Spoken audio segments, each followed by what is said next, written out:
Yo,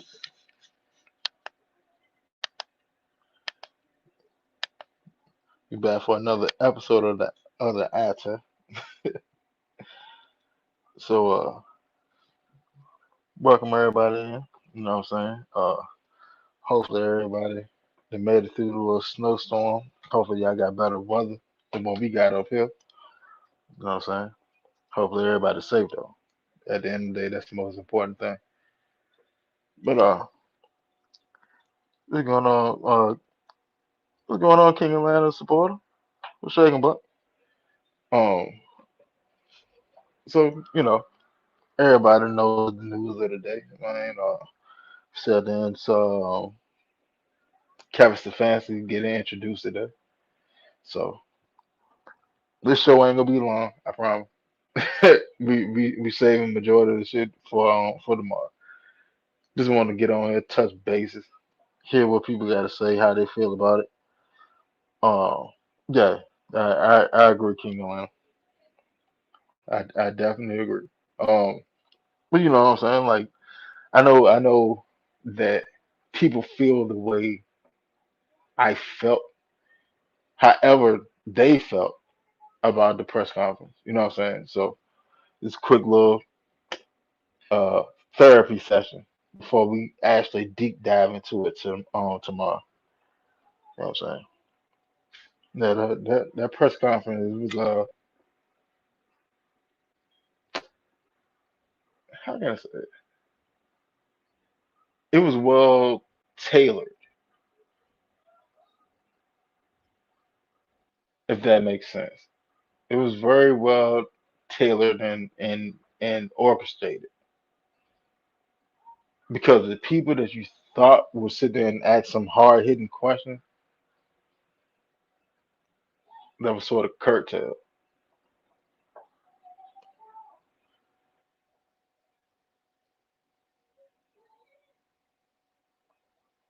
Exactly. Like that's what I'm talking about. Like that's what I'm talking about. The press conference being tailored.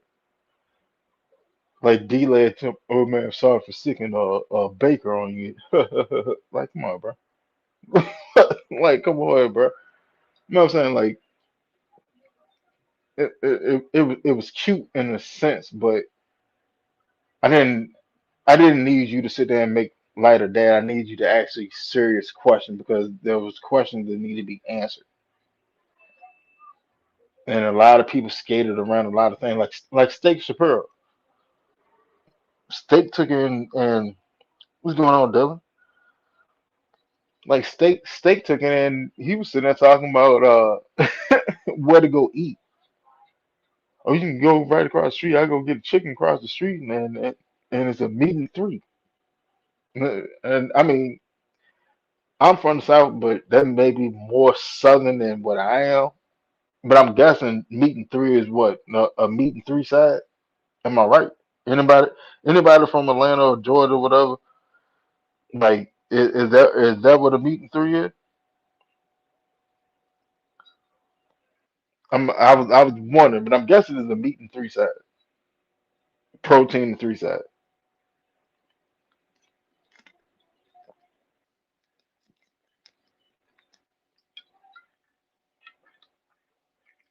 Yeah, though, man. There's a there's a lot to unravel from that press conference, and I glean a numerous amount of things, and it also took and shed light on the entire coaching, well, head coach and GM search process too. There's a lot of things that happened that was said that either, well, I ain't gonna sit there and say that shouldn't have been said, but more to the point of they gave up the knowledge that a lot of fans were sitting there wondering, right?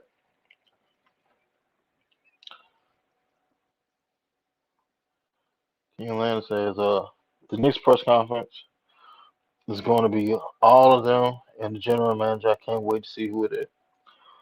Well, at this point, I'm gonna be honest with you. So at this point, with the GM,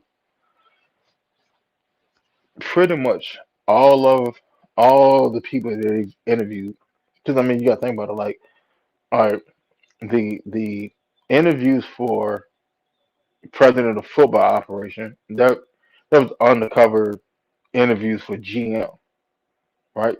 So like, all right, so you have a certain window, right? And what's going on, y'all? Moses, B. Hollywood, and Laura Vasquez. What's going on? What's going on? So so with the GM search, you have a certain window that you can actually interview people in.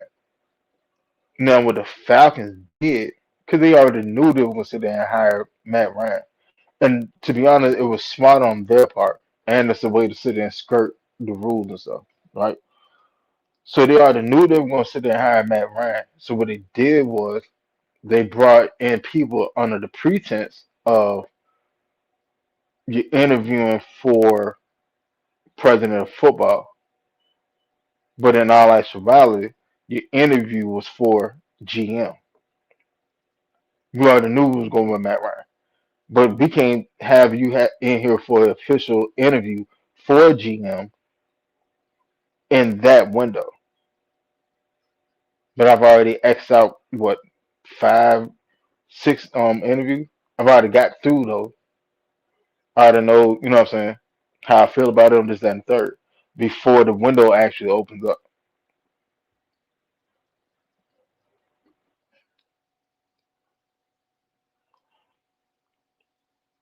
No, okay. They had what they had like two today. No, they didn't had a rack of interviews for GM.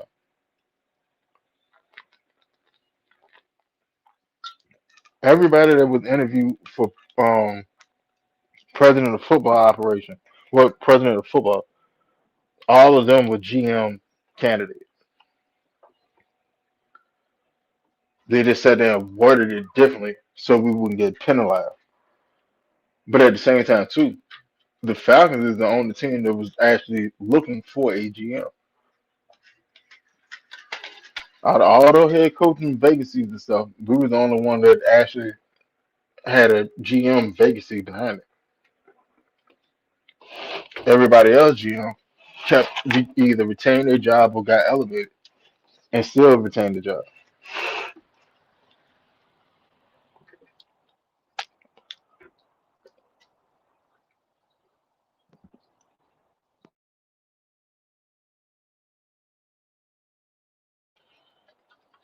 Yeah, I saw that we may be announcing our GM like Thursday or Friday. So there's that. And it ain't gonna be long. And like I get, a lot of fans they want to say, well, you hire the GM before you hire the head coach. Yeah, in theory, yeah, you do because you want you want the person that's gonna ultimately shape your roster going forward to find somebody that he's compatible with. These are the type of players that I like to draft. These are the areas that I like to scout. I look for this type of player for this type of position, this, that, the third, da, da, da, da. And I handle the money.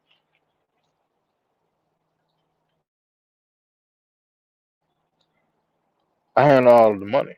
So I need I need a head coach that's of similar mindset so we can work together. Now, when you get a head coach before you get a GM, the head coach has more of a impact on the GM search because now I'm sitting in the room with all these candidates. Which one of y'all like the most?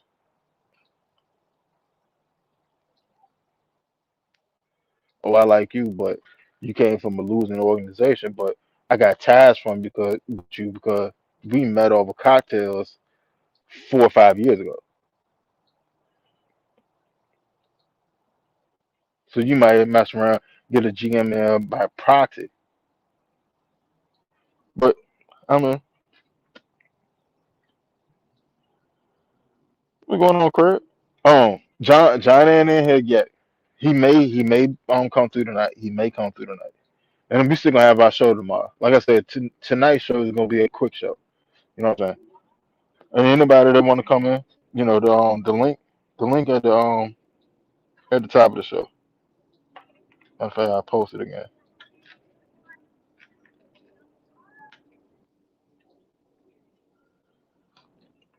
Yeah, cause all we doing, we sitting there just talking about the press conference, how y'all feel, what y'all got from it, what you interpret from it, right? So, um, some of the things that I caught from it was, well, for one, um, Travis the Fancy.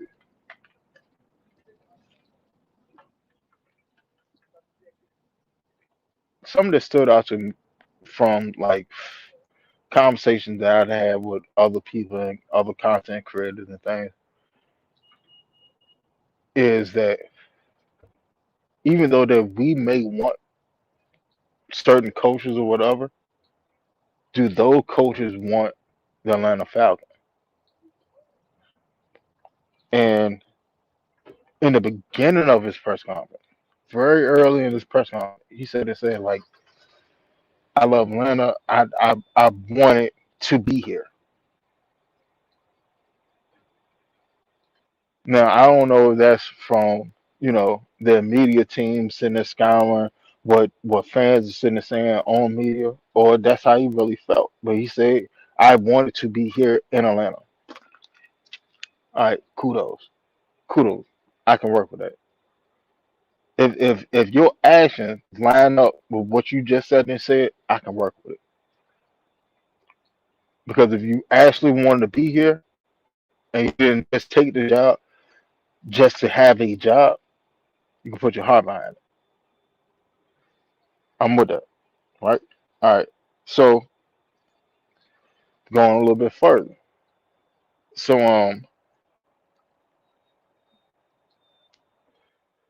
they asked Kevin about play calling.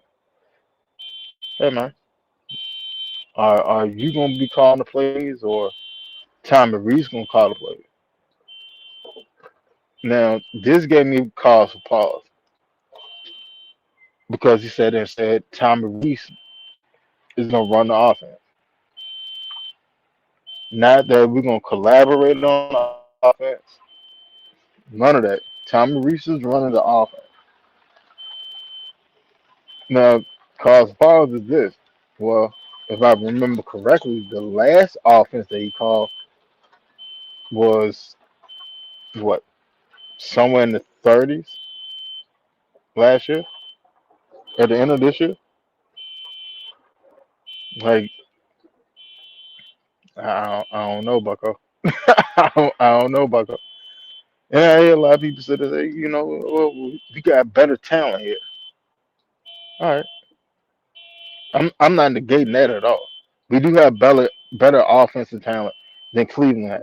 All right, my thing is this: you still couldn't find a way with the team that you had, though. So, are you gonna take the world by storm? Can you get us? Can you put us as a top 10 offense? Are you like actually coaching able to get us as a top 10 offense? If he can get us to a top 10 offense, are we gonna make noise in the playoffs? Because I already know what the defense gonna do. Yeah, if we had a top 10 offense with the defense that we had last year, we'd have made noise in the playoff this year.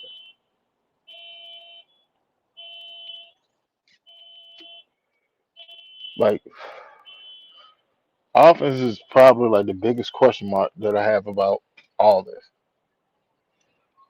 Easily, hands down, by far. Offense is the biggest question mark that I have about any of it. And I've noticed a lot of fans were sitting there saying, "Well, I want a coach that actually work on Sundays and don't be a manager." Well, Stefanski just said and say he's another manager. He's going to be a manager. His discipline is offense, and he said with no uncertain word, Tommy Reese is going to run the offense and call the plays. That's his thing. So, all right, where do we go from here? What does it look like? So they asked him, you know, like uh, last year we ran a lot of wide zone and had a lot of success in it, especially in the run game and things. Like, are we gonna still do that, or are we getting to a whole different philosophy on offense instead of third? And he said, well, um, we gonna we gonna do wide zone, but we're gonna do a lot of gap too. Okay, so now I'm looking at it because the offensive line that we have isn't really well. We have players on the offensive line that can work gap scheme. My guy, both our tackles, they can work gap. Bergeron probably be fine in gap. It's the inside. It's the inside right to give me a cause for pause. So gap scheme is I'm either stepping left, I'm stepping right. That's my gap, right? On basic plays, like like a dive or a power or some of that situation. That's what gap is, right? So wide zone is I'm reach blocking. I'm gonna get around you, put my body in front of you. Gap is more power. Me and you in this gap. I gotta dominate you at the point of attack. All right. Now Lindstrom. Lindstrom is probably the best guard in the league. Right guard anyway. If not, he's at least top two. The issue is when Lindstrom get isolated against a bigger, stronger defensive tackle, he sort of get handled a lot. So you can go back, go look at when we played Cleveland. We're not Cleveland. When we played Carolina, look what Derrick Brown was doing to him. Then go look when we played Tampa Bay. Look what Vita Vale was doing to him.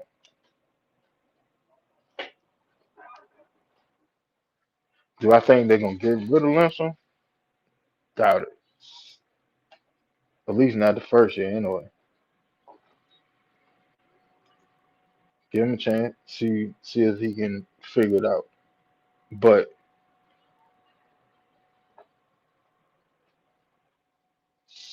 it is possible there's a world with the Falcons without Chris Lindstrom being there.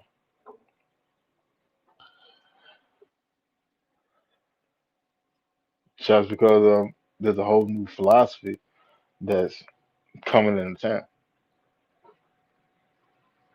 I said this on the show what last week when we hired Bill Callahan.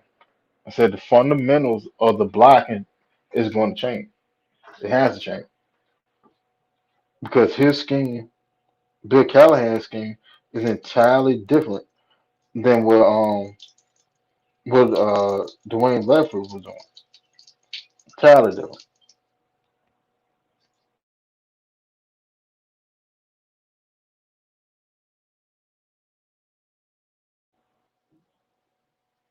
Ledford is Ledford is more wide zone influence block.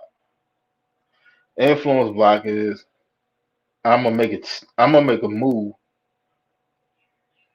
where you pretty much think that you have me beat. But basically your reaction to my move is setting you up for me to be able to block you easy.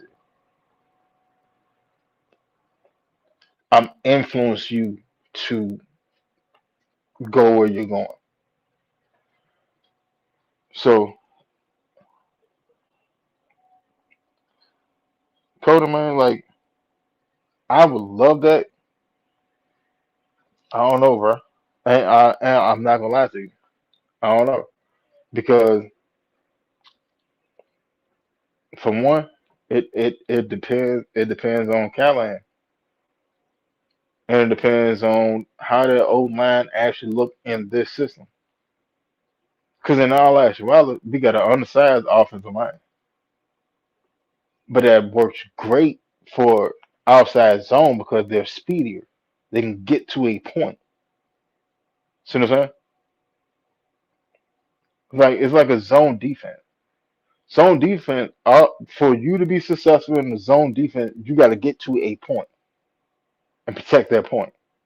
That's all a zone defense is. I need everyone that's not blitzing get to a point, protect that zone. All right. Well, outside zone run blocking scheme is pretty much the same thing. Get to a point, cut them off, and protect that point. It's the same thing. Like football is not that difficult. Yeah, there's a lot of little nuances to it, but when you simplify it, football is very simple. See what I'm saying? Like there's I put it to you like this. All right, look at look at our how O line was blocking this year, right? With the outside zone, and then go look at let's say go look at Tennessee when Derrick Henry was there. Go look at the difference in the O lineman that was there at Tennessee compared to the O lineman that's here in Atlanta. The size differential is just ridiculous. Like our average weight across the offensive line is like 300, like 12, maybe 16. Then go look at Tennessee. Tennessee weight differential was like probably like 330 across the line, 320 something, high 320 something. And that type of scheme you want bigger O linemen so they can actually just dominate and bully the defensive lineman. Like a double team on a zero tech that's like 350 is entirely different with two people that's 320, 330 than what it would be for two people that's like 316. See what I'm saying? And that's the type of that will gap what the preferential offensive line that will gap scheme is that what you want for gap scheme. You want bigger players. You want bigger people on the offensive line.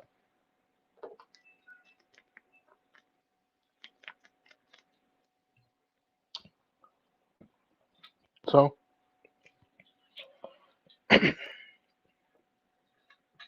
now there was another little caveat that I picked up on, and they was asking about the defense, what you want from the defense. Because I mean, coach talk. Every coach at any press conference when they first get introduced, they always say, "We're going to be physical. We're going to be physical." Everybody says that. That's coach talk. But then when one of the reporters said and asked questions, was like, "Well, um, you need a run stopper." Had issue against the run last year.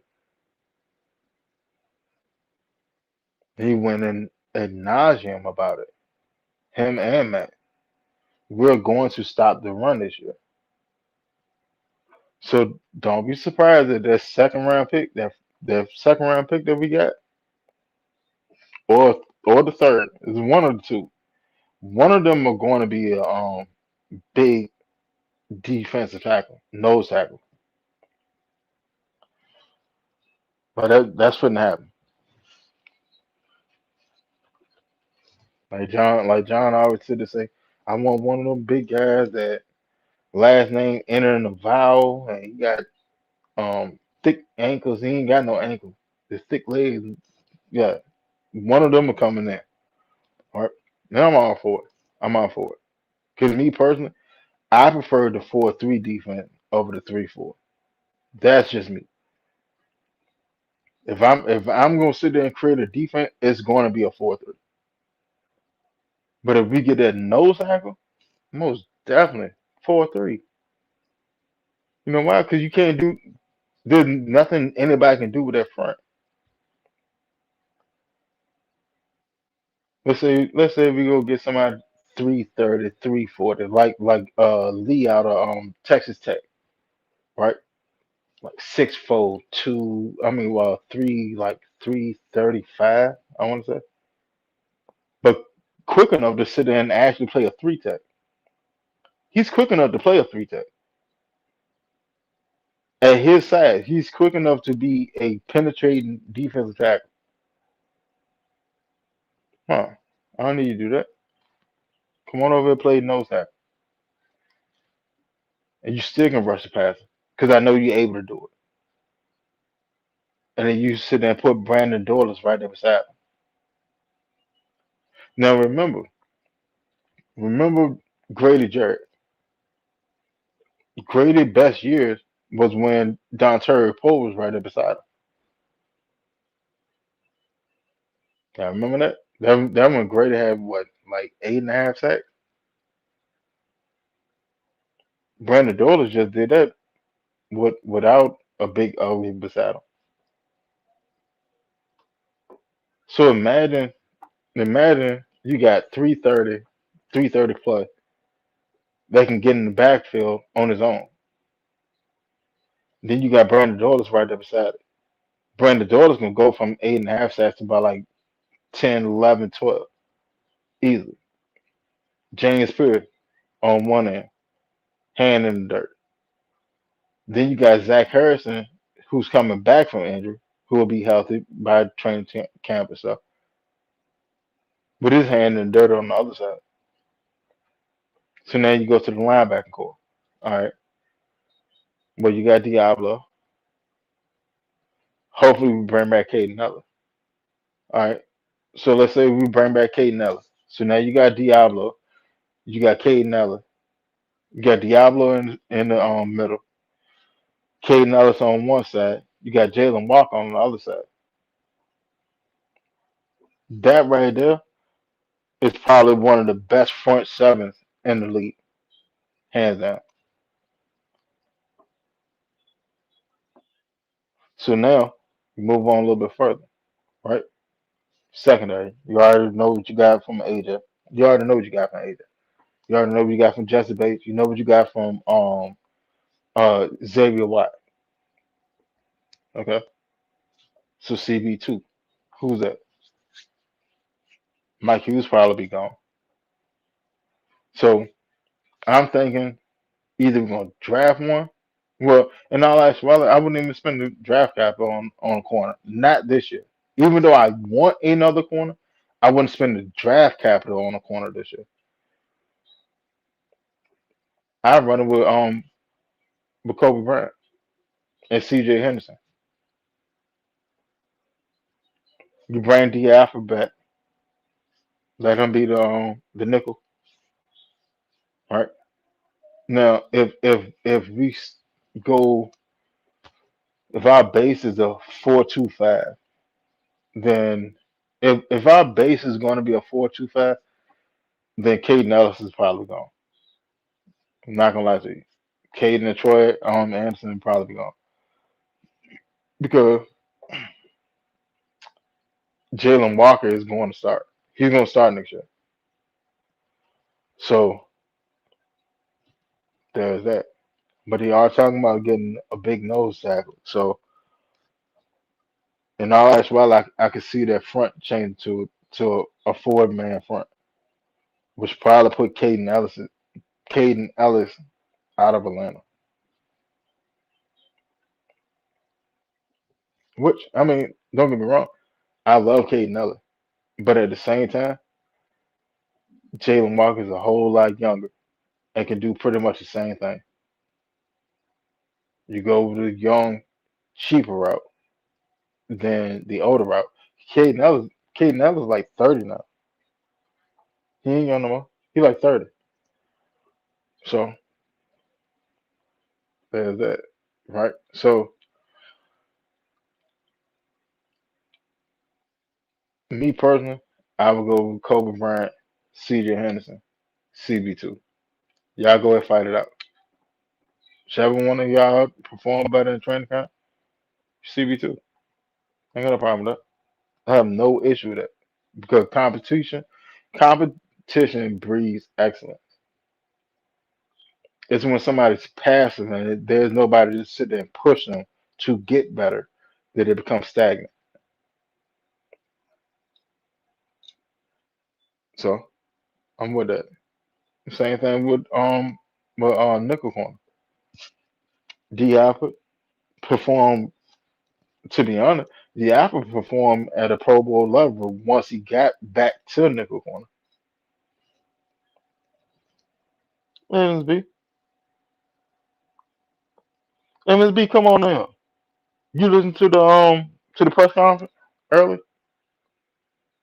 Come on in here and let everybody know what you think about it.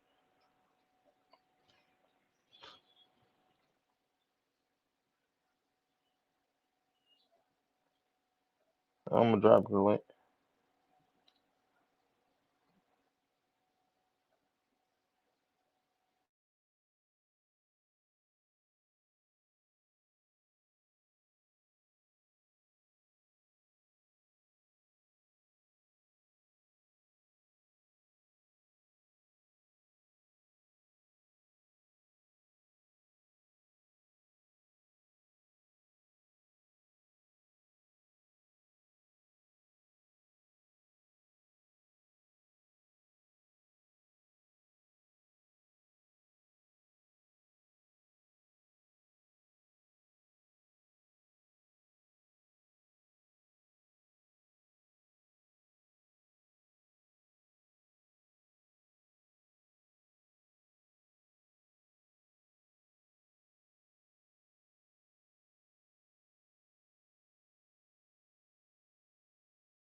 And, so um,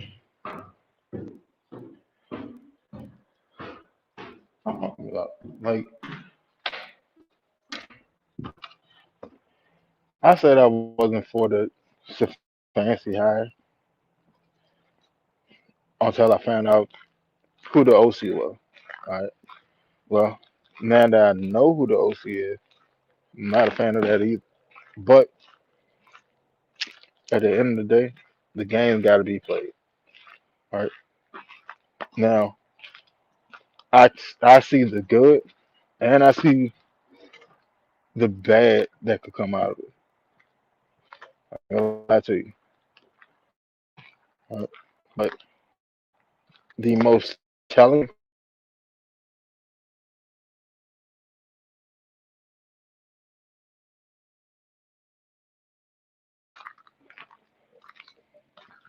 not so much that we need to nail it or blow it out of the park. It's just more to the point of we need to actually get impact players that immediately fit the system that we're sitting there trying to run.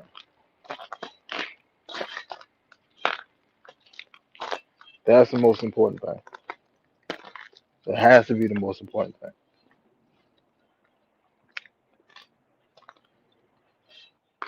There can be a lot of changes in Atlanta. There can be some people that fans that grown to love that aren't gonna be around. There'll be some people that you can scratch your head about to come in, but I mean, it is what it is. At this point, like there's nothing we can do about it. You know what I'm saying? There's not a thing that we can sit there and do about who done got hired and who's gonna do this, who's gonna do that. Like we can't change it. All we can sit there and do is look at the tea leaves and sit there and see how probable the season will shape up. And the first domino will fall is we need to find out who's going to the Senior Bowl practices and stuff. Because their practices have already started. I think today was day one, but I haven't gotten any information on if we sent scouts out there or not. So that remains to be seen.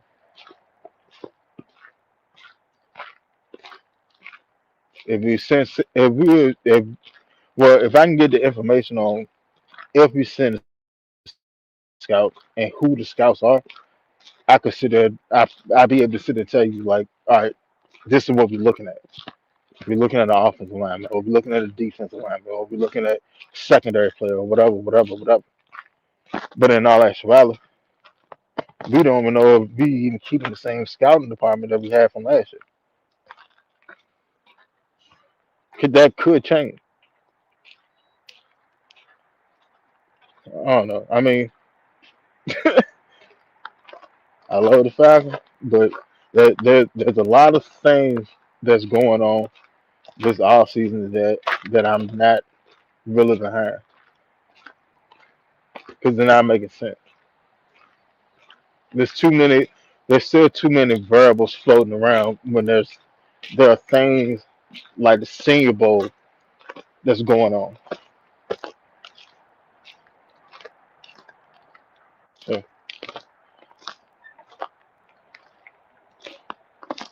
what's going on, Wild? Man, hey, Wild, man, you listened to the press conference earlier. What you think about it?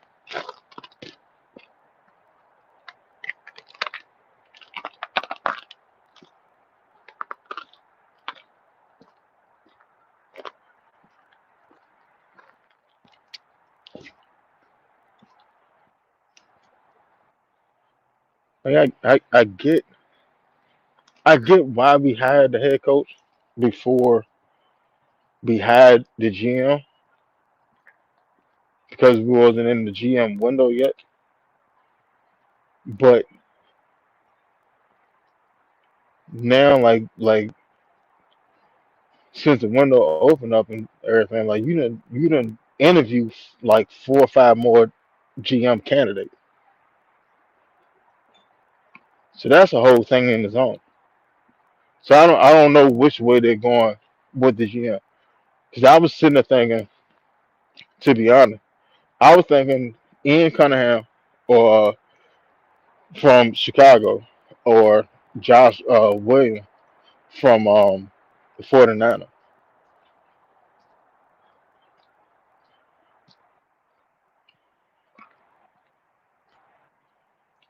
See that's what I'm sitting there saying, Wally. Like, who are the new scouts? What are their specialties? Cause like the Senior Bowl practice started today. Do we even have somebody out there? Do we have a team out there sitting there analyzing what's going on? And I was listening to it's a tandem content creator, but they do it for CBS Sports, right? They were sitting talking about it, and the thing they said that the thing that jumped out the page to them about all the participants in the Senior Bowl practices on both sides are the offensive and defensive linemen, and like their height and length,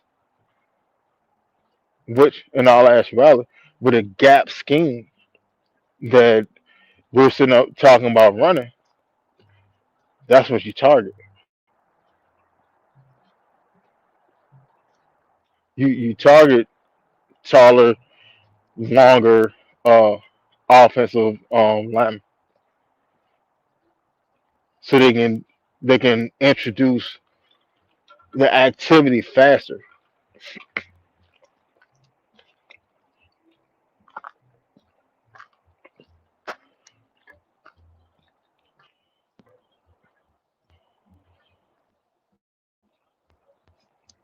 I agree. I agree. Like I put it to you like this. I do think that they did a good job of saying how they envision the team and things. I believe that it's more on a wait and see basis, right? And the only reason why I'm on that is because, well, I've seen your staff that you assembled, and the staff that you assembled. Well, Bill Callahan was his old line coach, Stefanskism old line coach when he first got to Cleveland. All right, then Callahan went to Tennessee. All right, then you have um, Tommy Reese. Tommy Reese was what, the passing game coordinator in 24, and then he got elevated to I want to say he was passing game coordinator and tight end coach. Then he got elevated to offensive coordinator. So now you done brought them both here to Atlanta. All right, cool. But how can we make sure that we don't make the same mistakes that y'all made in Cleveland? I saw the success that you had in Cleveland when Bill Callahan was your offensive line coach. I seen that. You got Coach of the year. All right. But at the same time, offensively, you Cleveland was top heavy. Like extremely top heavy. You had a prime Chubb, Mark Cooper, Baker Mayfield, uh, OBJ, like you had a young David and Joku. Like you had a squad. All right. And as much as Falcon fans don't want us to say it, at the time, Baker was a better quarterback than what Penix is right now. I'll say it. I have no issue with saying the same. Baker was a better quarterback at that point than what Penix is right now. Well, I'm going to say better. I would say he was a more dynamic quarterback than what Penix is right now. But I believe that Penix was pigeonholed because of Zach Robinson's system. Because it was teaching him to dirt the ball because of protection.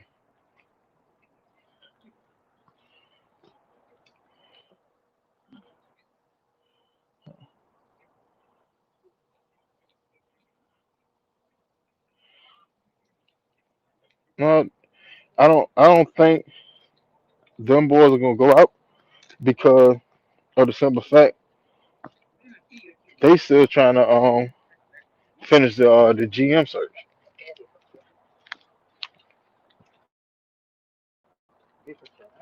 Like Matt pretty much said in the press conference, like the GM search gonna be over this week. So I don't think Stefanski or Matt gonna go out there. Now who they sending out there? That's the question of the day.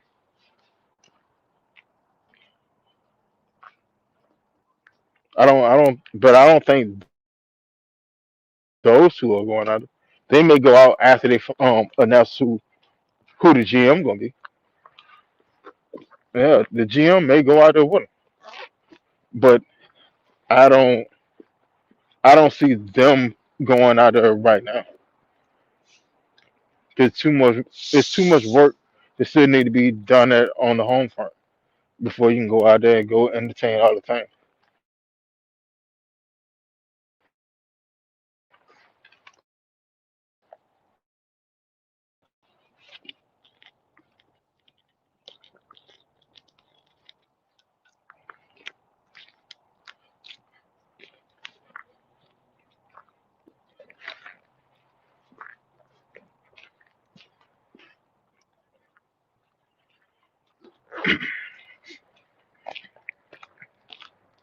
So let me ask y'all this: now knowing that Tommy Reese is going to run the offense, hands down, and do the play call, how do y'all feel about that? Like honestly, how do y'all feel about Tommy Reese controlling the entire offense?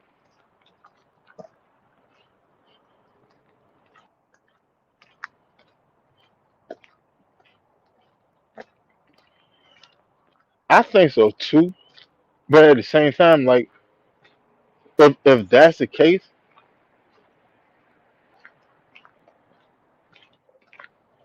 because I mean I don't know. If this was last week, I would have said yeah, but now at this point, like I don't know, because I don't think we interviewed anybody from Seattle or New England, so you could have been made that announcement. And we just interviewed what the assistant GM from uh from the Texans earlier today. We'll go on, Ron.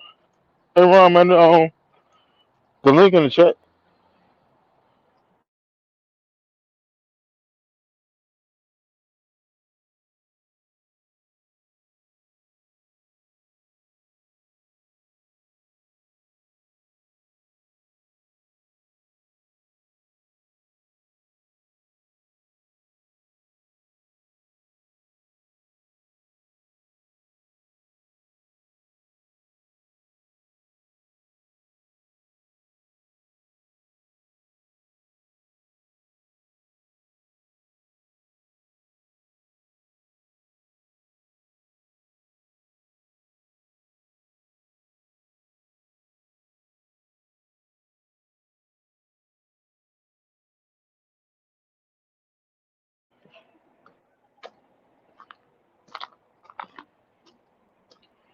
Nah, nah. See what? Reese was worse than Zach Robinson last year. Significantly worse than Zach Robinson. I got like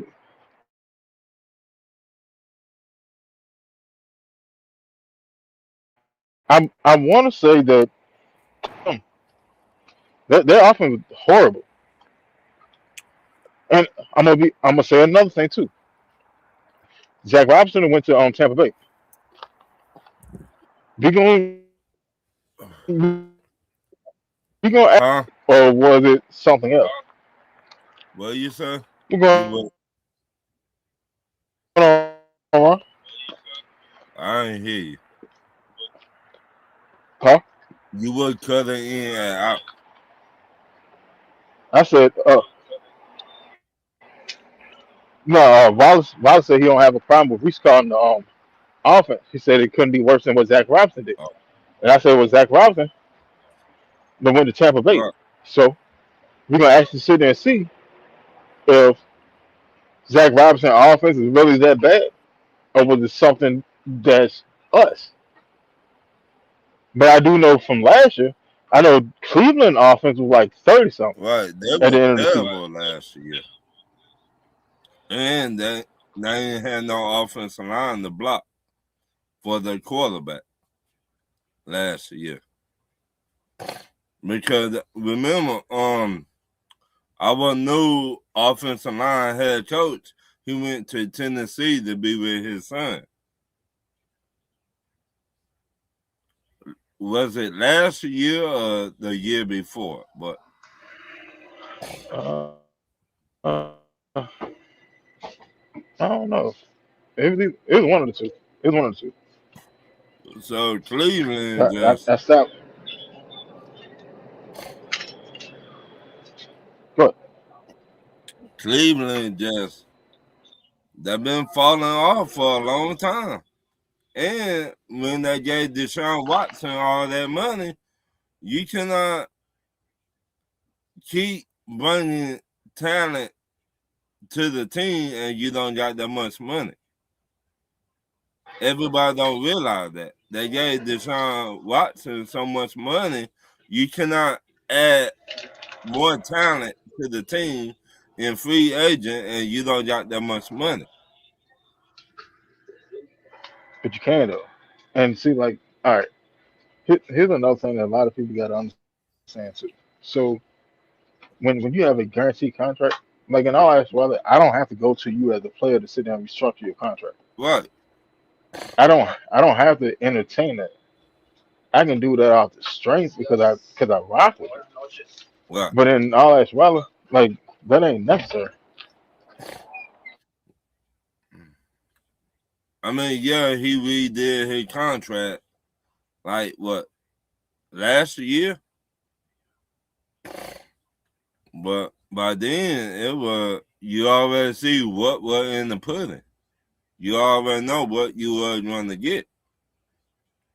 Yeah, I know that Cleveland was bad,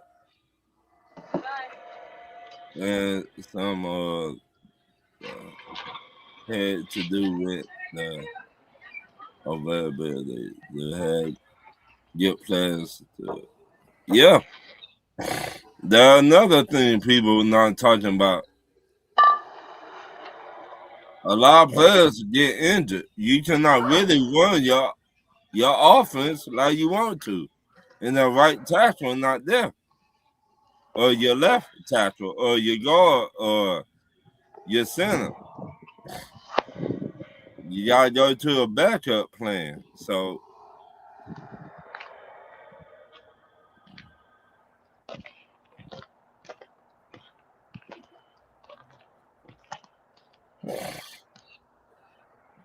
Yeah. See, like now when I sit there and say the same thing, not in defense of Zach Robinson, but just to it make it make sense right, for a fan. Because like I mean like all right, don't get me wrong. Do I think Zach Robinson is the end all be all of offensive coordinator? Heavens no. No. He right, got he got a lot of space where he can grow. right. You know what I'm saying? Now, do I think he's as bad as people make him out to be? No, not at all. My In all honesty, well, I really don't think he's that bad of an offensive coordinator. It was just more to the point of Falcon fans wanted more. crisp, yeah, they wanted crisp precision Right. straight out the gate. But this is literally like his first and second year as being a play caller. Like And that, he did not that know takes what time. he had when he was Well, with me. He ain't yeah, know how to use everybody.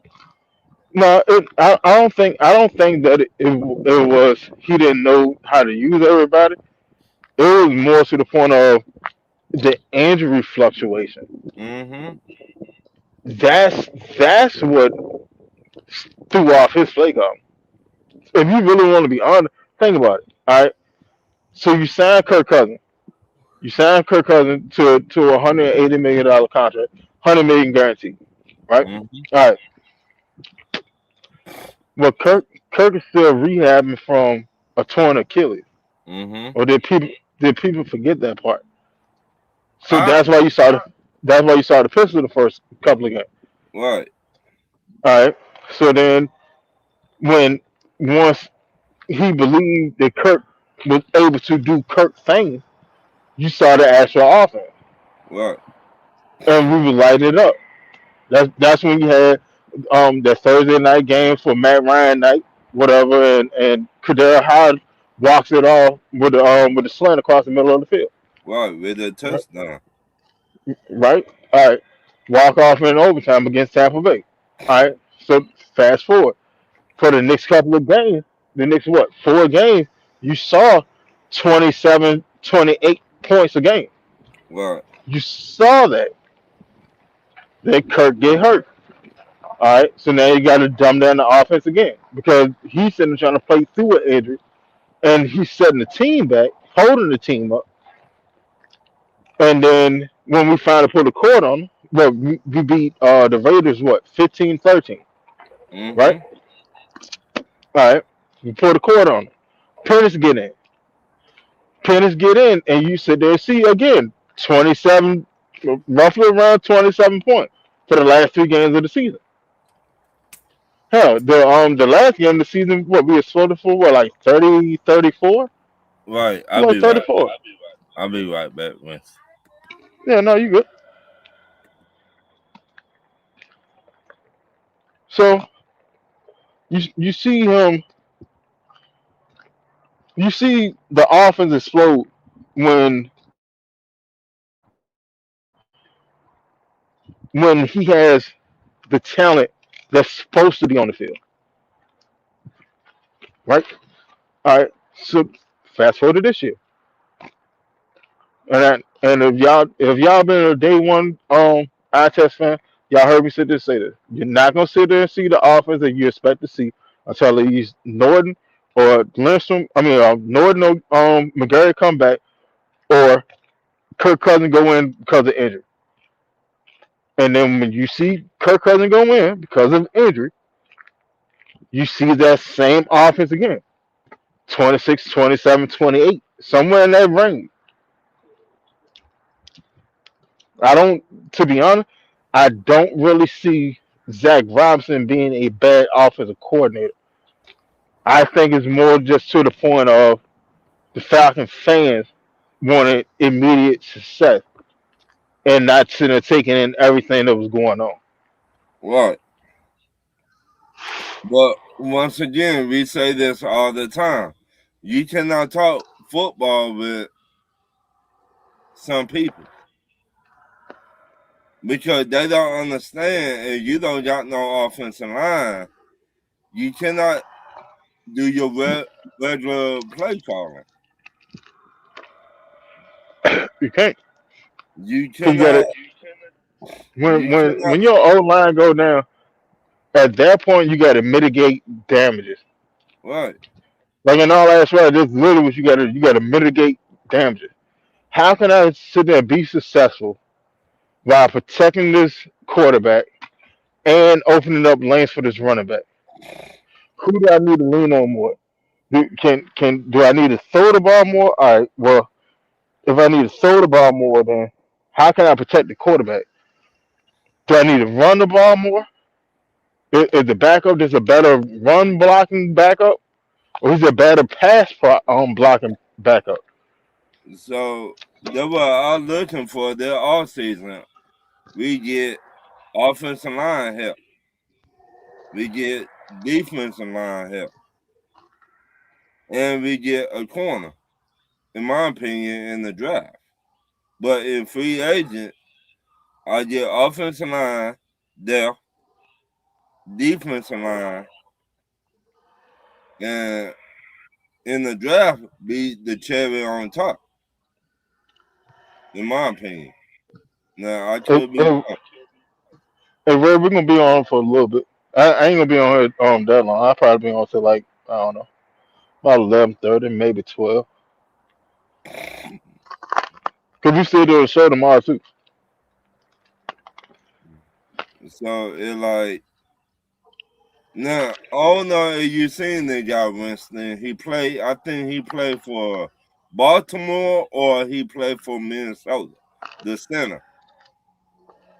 Who? Linderbaugh? Yeah. Play for Baltimore. Now I would go get him in free agent. And it's very possible that we do. Like I ain't gonna hold you. It's very possible that we mess around and go get him. Why? Because he's a bigger center for one. Linderbaugh like 320. Mm-hmm. He's a bigger center. He's built for a gap scheme. And, like they they didn't want to give up too much information on Right. what we're gonna do blocking wise, but he said gap scheme. Right. And You are now and when you bring in a Bill Callahan, you going gap. right. You You going gap. always You going know. power. You going gap. You going power. Like that. That's gonna be staples of the offense. That's We going to happen. we gonna play bully football, basically. Yeah, but at the same time, you don't have the offensive line to sit there and really play Right. bully football. And that's what I just said. If you get offensive line help in the off season, free agents, you to play bully football. Like I put it to you like this: if we go get Linderbaugh, if we can go get him, that will prolong Lindstrom stay here.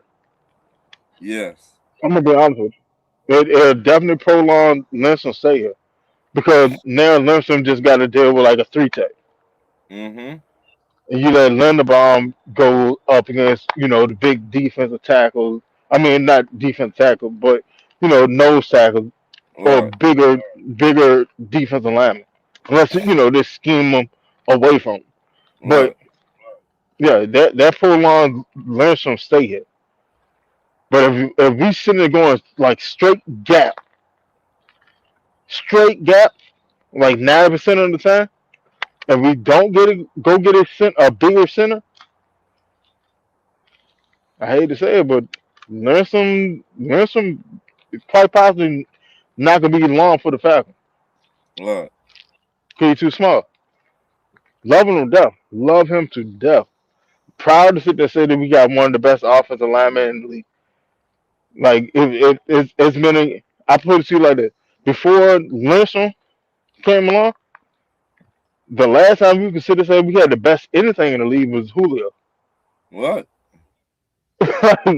You know what I'm saying? And then Bijan came along after that. So we could, you know, it fluctuates, but we got a claim on having the best running back in the league. You can sit there and say that easily, and people won't look at you crazy. Mm-hmm.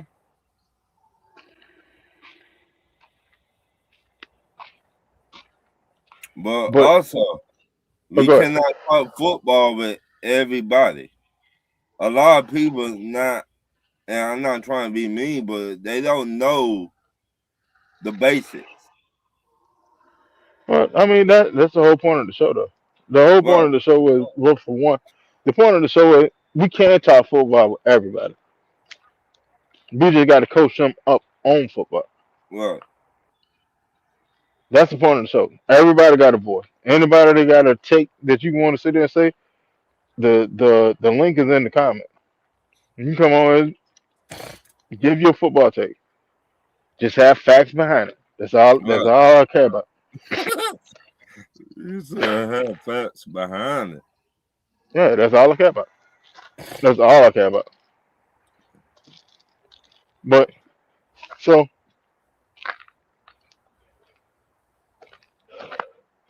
that big ugly. I was talking about this earlier, Ron. Mm-hmm. Uh,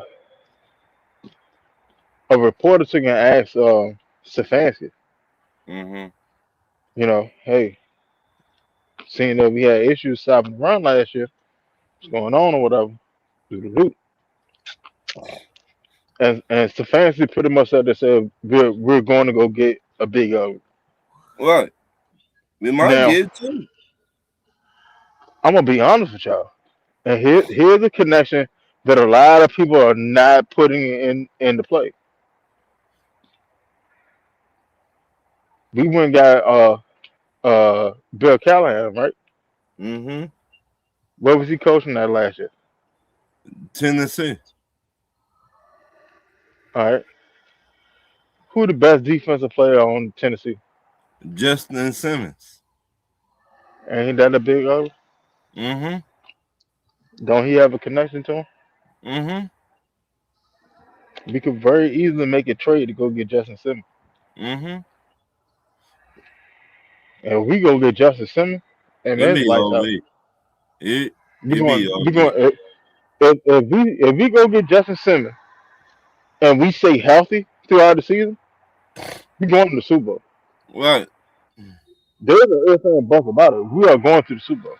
We seen this with Alex Matt that one Mm-hmm. year. I think on I don't remember if we trade for him or he was a We free traded for agent. him. No, we But traded for him. but that year our offensive line was dominant. Right. And the undersized line. Right. But we were running outside zone. We were dominant that year. Yeah, I but we think we ran scored, outside zone. I think we scored what 30 plus. Yeah, we had that year we had the seventh best offense in NFL history. Right. I think that was 2016. the year we went to the Super Bowl. That was the year we won the Super Bowl. See? Alex Mack and Devontae Freeman both played in the Super Bowl with a broken leg. Mm-hmm. Made that make sense. That's, that right there, win, lose, or draw, you will always have my respect. I You will told you. always can't nobody say nothing bad about y'all. Cause when it was time for the rubber to meet the road, you put it all out there on the line. I'm not worried about another contract extension. I'm not worried about my career. I'm trying to win this game. This Yeah. one right here. For me, my brothers on this team, coaching staff, front office, the fan. That right there, I will always love them for that. So I could see we get like three pieces in the off season, and that will take us to the NFC championship game, in my opinion. All right. Well, what three pieces of those? We just talked about the center. All right. We get a linebacker, another linebacker, though we gonna need one. Probably if we let what his name go, like you said, um Okay. if we let him go, we gonna need another linebacker. And we need a D tackle. And we just talked about Justin Simmons. Now, I don't know. I don't know if you heard me earlier. So there's a D tackle slash nose tackle, Texas Tech. Last name Lee. Yeah. And one at Florida State. Yeah, but like, all right, keeping with the scheme of Auburn's defense, the way we ran defense last year, Lee Mm-hmm. will be the better fit because he's quick. You know what I'm saying? Okay. But he can play three tech, but he's big enough to sit there and play nose tackle and Right. still penetrate and put that pressure at the middle. And when you have that pressure at the middle, and you got James Pierce coming off on one side, And you got Sa- Jalen Walker coming out the other side.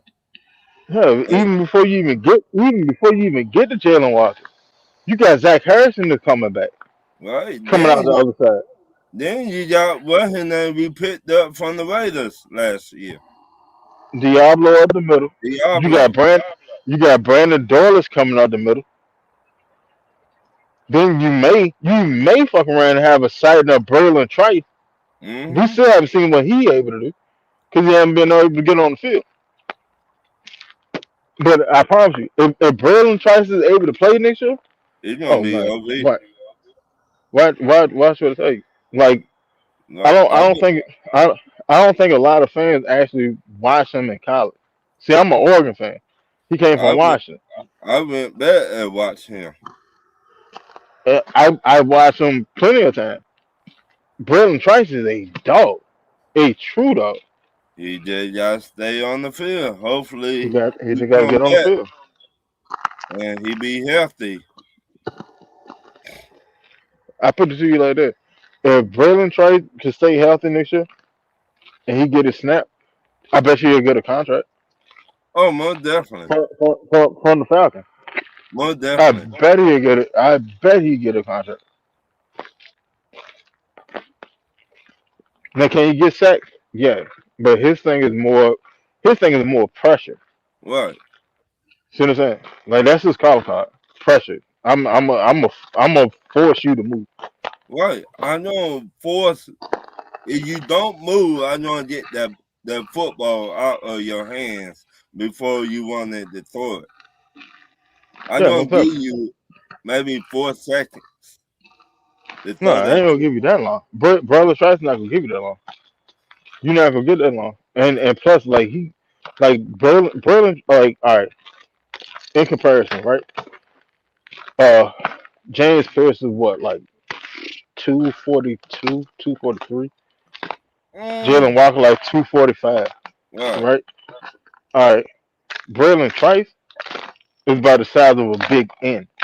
Oh yeah. Braylon Trice is like almost as big as Zach Harrison. Oh yeah. He's like 272, 273, 275. Well, now he's been in the league for a little bit and just been working out. So Right. he's probably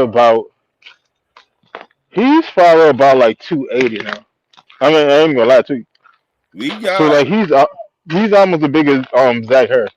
right. We got players here. Everybody think we need a lot of players, but really we don't.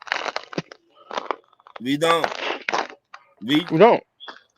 in my opinion, we got a number 2 corner already. I think so Kobe too. Bryant to me. Or CJ Henderson. That's what I Right. said. I like people want us to draft a corner, but I'm not really pressed over drafting a corner. Right, at the top of the draft, I'm not pressed over drafting a corner. Like I'm more pressure about offensive lineman, defensive lineman, or a wide receiver. Like that's where I'm at with it. Like if we either get the best wide receiver, I think coming from Bama because they known for their wide receiver. You see coming from Bama. Bama. They known for their route running. They known for their speed. I face them twice a year. I see this every year. The Julio Jones, the Calvin Ridley, the Jerry Judy, the one that went to jail, that played for the Raiders. Uh, they known for their route running. They do run routes like a motherfucker. And I'm a Georgia fan, giving them credit.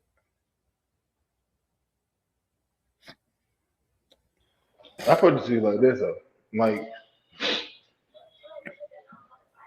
option wise, like well, all right, they starting to link George Pickens to it. Right. I put that in the chat the other night. Yeah, and like I can see that. I could see George Pickens and goddamn Drake London going crazy. Ooh. So now you got an option: keep Mooney and move him to the slot, cut See, Mooney, cut Mooney, and save what $12 million. I would, me personally, I would cut Mooney and I would go get the dude from Georgia, Zachariah Branch, and he did take the Mooney spot, but he just a little smaller than Mooney, in my opinion. Yeah, yeah, you put him in the slot, Right? He and like let him be the next Lad McConkey. right. He like 5'9", 5'10", somewhere like that. I think he's 5'11". Well, that what they officially list him at, Right. but So you got to see his actual right. measurable. I would draft him because we say it all the time. A lot of these head coaches, they be like, "Oh, he too small." Okay, I take that small player, that small wide receiver that run a 4-2 or a 4-4. Yeah, all you need is an offensive man to actually unlock him. Look at Right, Taylor Gabriel.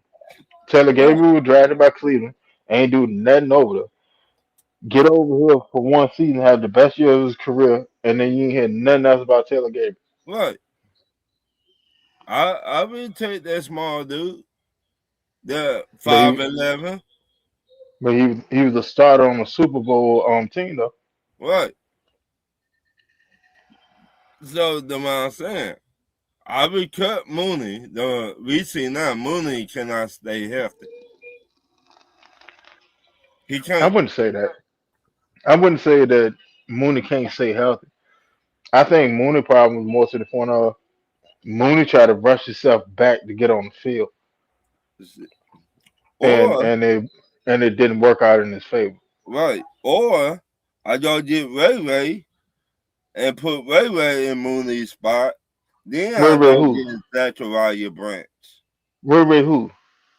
Who we let go? Shit, never smell it. Huh? Never smell it. Never smell it.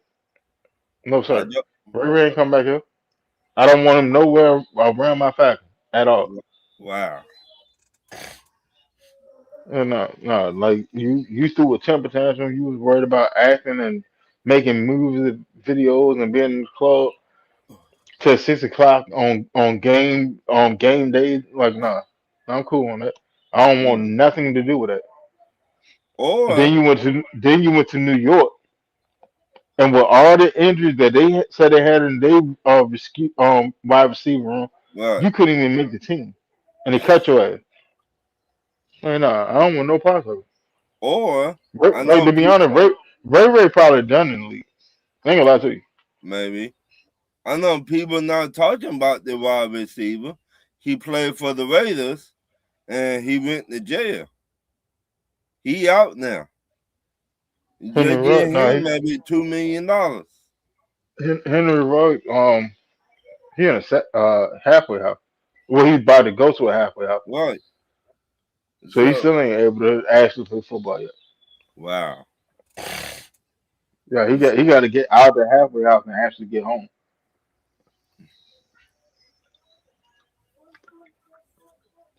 I mean, if you gonna get a small wide receiver like that, I mean, it's some out here that just need your opportunity. Yeah, but see, like I put it to you like this: like I'm not pressed over getting a small wide receiver, but if I am gonna get one, I need him to be dynamic.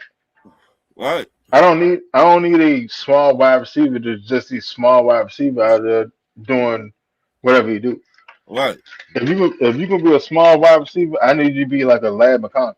If Right. you can't do that, then I don't need you here. That I don't need another novelty case. I need right. I need an actual productive player. That was Zachariah. Branch coming in, he to do everything that McCarthy to do. And Everything. that's what I'm saying. Like I'm cool. I'm cool if we go if Branch falls to the second round. I'd be perfectly fine with sitting there picking them up in the second round. Perfectly fine with it. But Don't like outside of that, I'm not right, sitting there wishing upon a star that you know what I'm saying. One of these little small people gonna be the next Turbo. Like no, right. I don't need it. I need something that I know what I'm getting. Something that's The reliable a lot and they can get the job done. a lot of head coach gonna look over him because he's smart. They did not see what he did in college. He No, was they see exactly what he did in college. Like Branch 9 times out of 10 gonna be a first round pick. yeah. Branch Branch will probably be like the third or fourth wide receiver taken off the board. He is a monster. I tell you that much. Now, is it possible that he fall? Yeah, it's possible. It's possible because teams like if you picking in the first round, you're not really pressed over going and get it. If you picking in the first round to go get a wide receiver, you're not pressed over getting a small wide receiver. Right. But that second or third round, That means you trying to get that receiver. yeah. Now I'm just getting a receiver off his talent. In the first round, like if in the first round, for me to go get a wide receiver that small, like you had to have like crazy type talent, like Tyreek Hill type Well, talent. he got that kind of talent. I He ain't got give that it type of speed though. almost. He, nah, he ain't no almost. Nah, he's like a mid 4.3, which is great. Don't get me wrong, that's great. But a 4.3 and a what 4.24, Right. That's like different. that's two entirely different things. Right. Two entirely different things. And I'm telling you, as a corner, like that 4.2 whatever, that shit is different. And like Mm-hmm. you don't really notice it until you actually in front of it. Right. And that mother would have took like 2 steps and he already picked up like 6 7 yards on you. Right. He bone you like that. Yeah, because like they feet like no, ain't even 2 steps. They probably took cause all right, 9 times out of 10, a receiver that fast is probably a shorter receiver. Right. See, He like got that would make Randy Moss so deadly. Randy Moss was 6'4", running a 4.28. right. He So got Chad in Johnson two, feet. Chad Johnson, Ocho Cinco was like that fast. But no, he every wasn't that time, fast. He was just laterally just so laterally he was just so quick. Like to me personally, Chad Johnson got the best feet in the game. of course. I'm not even gonna hold nobody. Chad Johnson probably got the best feet out of any wide receiver that ever played the game. Over Jerry Rice. Yeah, over Jerry Rice. Jerry Rice Jerry Rice was more precise in his cuts, but just like straight get off Yeah. and my releases. Ocho Cinco probably got the best feet in the game ever, ever. Like yeah, people watch Nightcap and you sit there and see him But joking and stuff about it. But if you actually sit there and watch his feet he was a and watch what problem. he do, oh my god, He man! was Like a problem. there's so many DBs that sat there and tried to press him and couldn't get a hand on him off the line of scrimmage. Cause like he's Right. not a blazer. He's not a blazer. Like Ocho probably ran like a 4.8, 4.5, He told something every like DB, that. he told every DB, I want you to line up right here, right in front of me. Yeah, cause I'm gonna shake the shit out you. Right. And the only Yeah. DB that came close to him Revis Island. Reeves was just different though. Right. Like Reeves, I put it like that. Like Reeves probably had the best 2 year span out of any cornerback in league history. Of course. He probably had the best 2 year span out of any cornerback in league history. Uh, This he remember Nande Osama um used to play for the Raiders. yeah. He got He terrible when he went to Philly. Yeah, exactly. But that 1 year with the Raiders, he was outstanding. I The mean, like outstanding. He of was locking course. shit up. I remember when Philly signed him. I think we played him the week after, and then Julio Jones bounced him for 2 touchdowns. Yeah, but I already knew that wouldn't work anyway because Philly's scheme at the time was entirely different than what the Raiders was running. What? Sometimes like it literally just come down to scheme. And But he they shouldn't. signed He took in chase. He chased money over a scheme fit. what? If he had stayed with the Raiders or went to somebody with a similar scheme, Nande probably would have ended up in the Hall of Fame or at least Yeah, been in consideration for it. right. Then they signed what his name came from Seattle, and Julio bounced him too. You Who remember? who this out for Seattle? You talking about Brandon That Brown? I think so. And he I was mean on the sideline like, what you want me to do? he was just big and sluggish. Like Mm-hmm.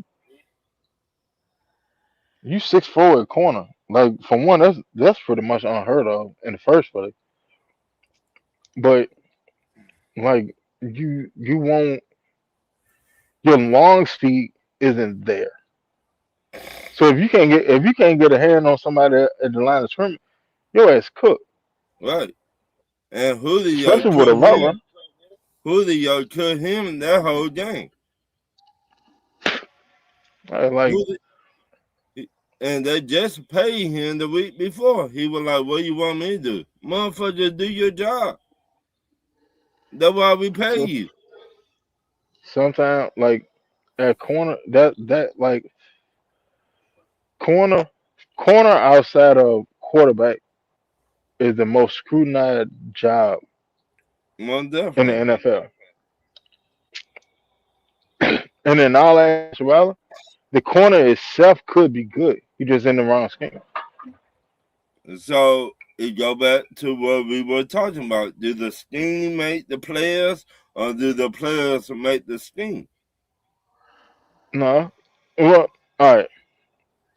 It's a little bit of both because you can have a player that's just transcendent. He's able to function in whatever scheme, Right. right? Like Champ Bailey or Charles Woodson. Like they can just Or function in his school in his scheme. Deion Sanders. right. Any scheme, it doesn't matter. However you want me to play it. You want me to play press? All right, that's cool. You want me to play off coverage? All right, that's cool. Inside shade, that's cool. Outside shade, that's cool. It's all right. All right, go ahead. I'm gonna just sit there and bait the quarterback. Right. And 9 times 10, the quarterback will not even throw it to his side because he don't want to get high step all the way to the end zone. But that's the same thing with AJ Terrell. AJ Terrell actually transcends schemes. He's really that good. He just played for a team that can't get over the hump. Right. He's that good though. Because think about how many defensive coordinators he done played for. Think about how many different schemes he done played in. What, Then look 5? at his number. Then look at his numbers and see what he's actually doing.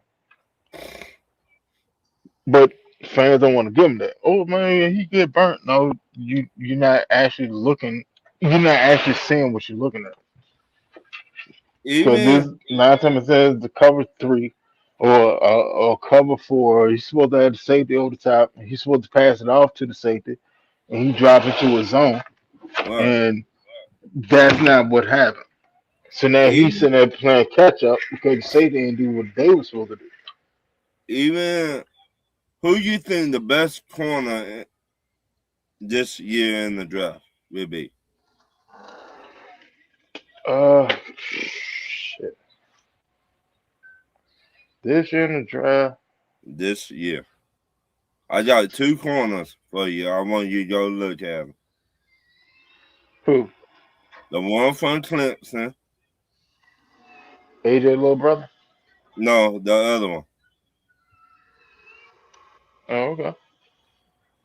And one from they just won the national championship. Indiana. Yep. He the one from Indiana, he's 6'3", weigh a buck 80. Too small. A buck 80 At corner. at Too corner. small. You 6'3". Too small. Because eventually you're gonna have to work out in run defense. Right. He gonna gain weight soon he get to the NFL. If he be It with the right defense. can't do that. Like, all right. So for that type of situation, college, Indiana was supposed to have been grooming him and Right, putting weight on incrementally. right. You can't just go to the league and go jump up. Not at corner. You're not going to the league and go jump up 10, 15, 20 pounds. Nah, that's a dub. Mm, That's a dub because you could lose your speed. You could lose your speed. See, like that's the same thing. All right, my cousin, Macho Harris, right? All right, when Macho was in high school, Macho was weighing like 165. All right, when he went play corner, safety, running back, all that. Like he had like he was setting the rushing record like almost every year. Macho was averaging like over 2 bands rushing just off of rushing. damn, Another thousand some, another thousand some off of returning. Like, yeah, Macho was like that. damn. When Macho went to college, they took and put weight on him, but it did it way too quick. Right, So like by Macho like what sophomore year, he was like almost 200 pounds. damn. Yeah, that's too See what I'm bad. saying? That Yeah.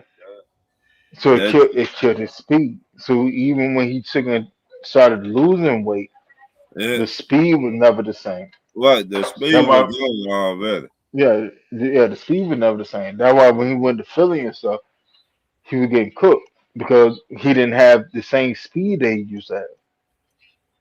Damn. Yeah, I mean, like college, like don't get me wrong, he was doing numbers at Virginia Tech, but Virginia right, Tech fucked they fucked his NFL career. damn. Like they had built him up like he was gonna play safety. Yeah, that he put on too much speed at one time. Me Too being much, a too wide much weight. receiver, I used to run a 4.4 in high school, and man, I did not even make it to college, but I ran 4.4. But I was maybe 5'11". I didn't get taller to in the summer. I mean, I was like in the 10th grade. That meant I got taller. Yeah, you talking about when you got tall, bro? Right. Like I went into high school. When I went into high school, I was like 5 foot. Man, No see, bullshit.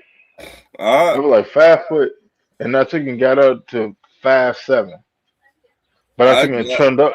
I trimmed up very heavily.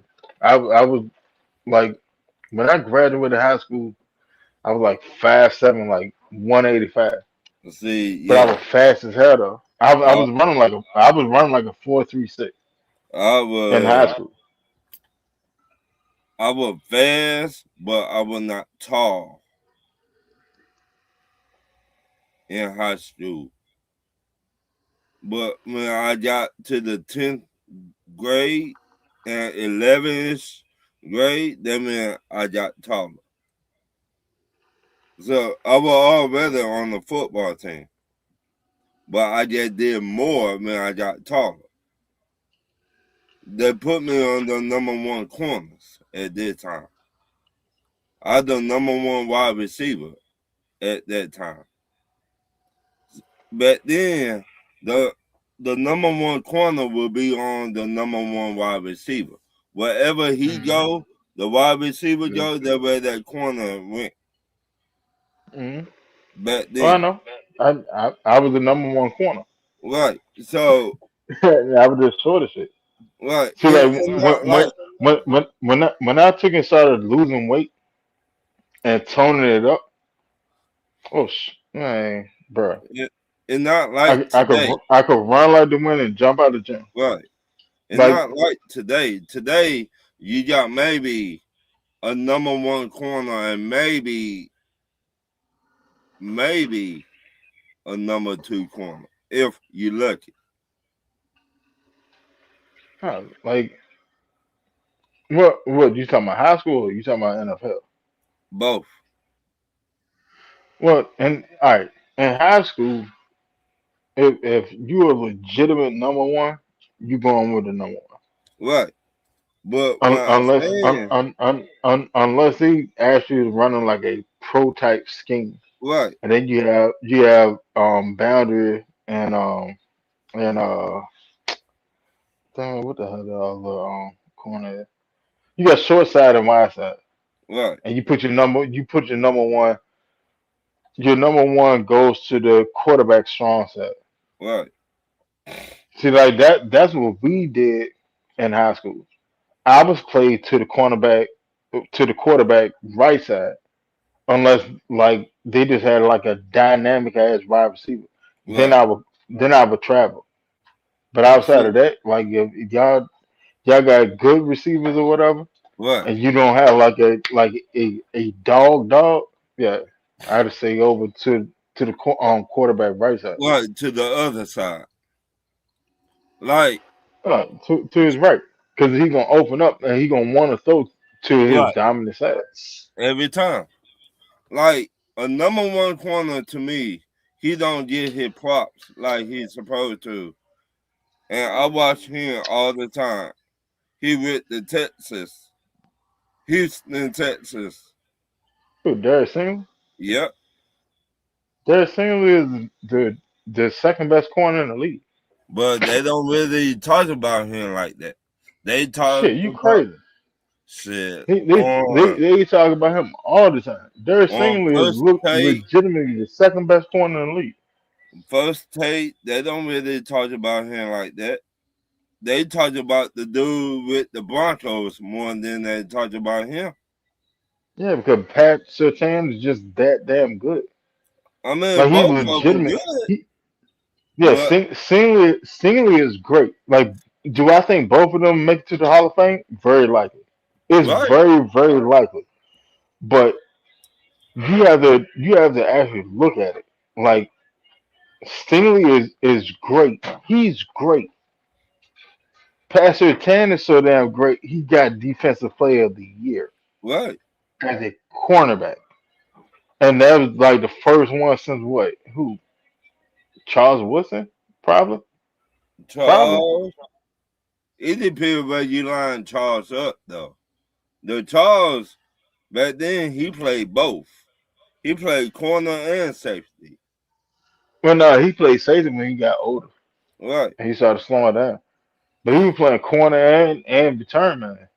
right. He played corner with the Raiders and Green Bay. Yeah. And then when he got older, they took him and moved him back to safety. Right. But I I mean, think, that's what a lot of corners do because your eye for the football doesn't change. right, Your eye for the football, your keys don't really change. If I put you at a free safety, if I put you at free safety, and you just sitting back and you just sitting there seeing everything, you can still key off right, the same way. You know what I'm saying? You just got to cover more ground to get right. there. But if you read it fast, you can just get there and just break on the ball. I think he is for our generation, he is our running lock. I would put him in that. Who? Charles Woodson. He is our running lock. No, The sir. running lock, Sean Taylor would be our generation yeah, running yeah, like yeah. Charles ain't no thumper like that. Like don't get me wrong, he'll hit you. He'll hit He, you, but yeah, he's not a thumper like Ryan. right. Like But he will lay the boom on you. I remember that Super Bowl, he broke his collarbone. He laid the yeah, boom on somebody. Man, I like, damn, Charles. Shit. them But jump like huh. What this generation running the lap will probably be. You know what? This generation running the lap will probably be Tafunga with yeah, Tafunga yeah. over there in Denver. Mm-hmm. And then in all actuality, 49 are some dumbasses. Mm-hmm. The Like Dane I don't Duff. know why y'all like the man was injured. All right, and instead of y'all sitting there and letting him get back Hill. up to speed and heal and keep him and re-sign him, cause you see his potential. I could see like he wasn't really doing something, but when he was actually playing, he was a dog Right. every game. But No, you resign that, and you resign that, and you let him heal up, and you give it another go. but Maybe you once don't you give him a 4 year contract. Maybe you do a 3 and 2. right, Yeah, all right, it's cool. But you do that just to see, just in case you able to put it together and stay on the field. mm-hmm. Look what he did for damn Denver. But that the difference. Remember, the 49ers, they really did not have no money like that. They 49 had them. They had the money to sign him. yeah, but they needed a D tackle too. That D tackle left and went to the Broncos. Half They of that traded whole him. defense and offensive They line went traded to the them. Broncos.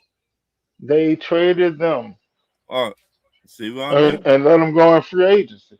Like, And and the like, Patriots, like. My thing is this: like,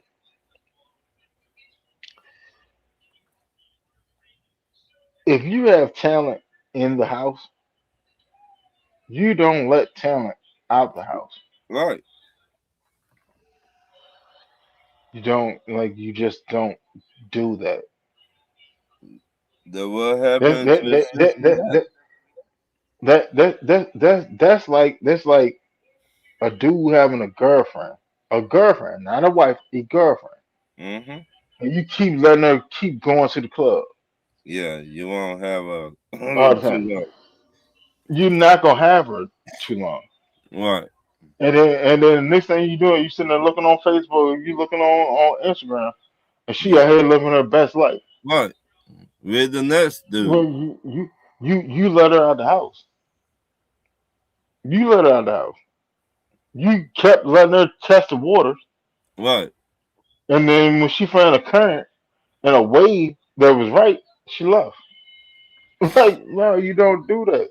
right, Like, baby, like, you want to go out? Come on, baby, date night. Come on, go on, get right, dressed. Let's go. Let's go.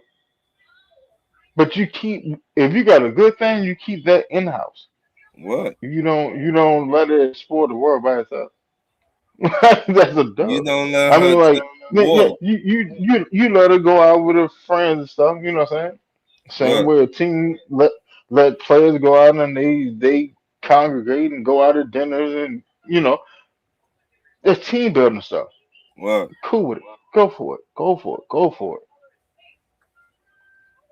But I'm not sitting there letting you just keep going to Colorado all the time to Mm-hmm. go to a Nuggets game with John Elway. Like, Mm-hmm. no, no, no. They're not gonna Why would fly. I?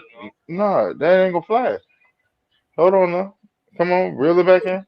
Hold on now, you Yeah, slipping. reel it back in. Look, What? I got Steph Curry. I got Steph Curry right here. What? I got floor size seats for you. Mm-hmm. Oh, you want to be in the suite so you can eat chicken wings on? Go for it. I got you. Well, I got yeah, you. I took chicken wing. I got you. I got you. I got a whole suite. Go ahead. Go on up there. Mm-hmm. You want to take your girl? You want to take a couple girl? Go ahead. Shoot the shit. Just Mm-hmm. don't tear my suite up. Mm-hmm. Yeah, like, nah, you don't. Because at the end of the day, at the end of the day, you don't you don't play with talent Right. There like was like they are ordinary people. right. There was Cincinnati did. That's what a lot of teams do. Right. We've done it. We've done it. We've let talent look at 4 years Lucan. Right. We knew he We was a had talent. monster. We had talent. We let him go. Look at Right. Devondre Campbell before Devondre took and nutted up last season. With the Look, 49ers. yeah. So I look at his career from when he left from Atlanta and he went to Green Bay Right. and then he went to the 49ers. Look at Right. his career. He was nice Could here. could could that talent not help us? It was in Yeah. house. Yeah. Like the thing about the salary cap, like you can make the salary cap do what you want it to do. You just gotta be smart enough About it. on being able to do it. Right. You can like whoever you want to go get, you can go get them.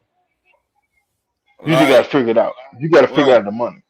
I think, in my opinion, we're gonna keep Kyle Pitts. We're gonna franchise tag him. We the more I think about it, on George Pickens, but I don't want his attitude here. Yeah, That but at the same time, like if I'm I put it to you like this. But to be honest, I don't think Dallas is gonna let him leave anyway. I yeah, think Dallas gonna sit there franchise tag him. that's what I think. To be honest, Or I think they're gonna franchise tag him and they clear up some cap space and stuff and they right, get him under the book and then they sit there and try to build a defense. or get two wide receivers in the draft, or get No, one in free agent and get one in the draft. no. Get the dude from the Colts, the wide Who? receiver. Yeah, Alex Smith? yeah, he nice. I Yeah, just he get nice, but he got injury problems. well, all the mostly all the players got injury problems. No, they got another wide receiver over there, a white dude. I forgot his name, but I think he had 1,000 yards Who? last year. Ron. Yeah, Damn. you heard me? Hey, Chris. Hey, hey, Ron, hold on. Keep talking. I think Let me he try to had go out and 1,000 come back yards in because I last can't hear you. year. Wallace, who was that wide receiver play for the Colts last year? Had 1,000 yards.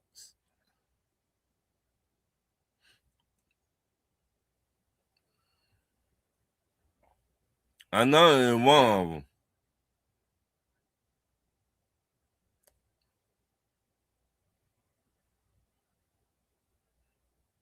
Hello?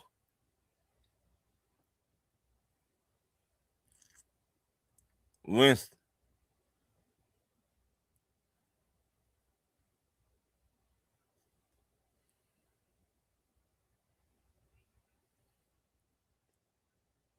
Hello?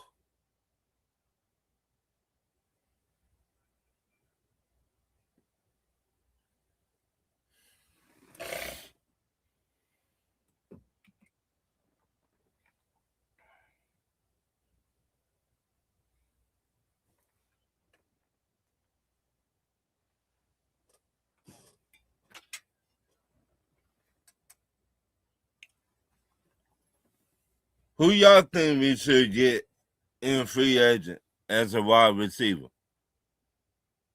Y'all tell me in the comments. Yo, Yeah, can you hear me? yeah, I know you know. Uh, There you but go. yeah, There you I think that dude with the coach had 1,000 yards go. last year. You talking about Alex Pierce? No, the other one. Yeah, another one that got over there. Who? Michael Pittman? It might be Pittman.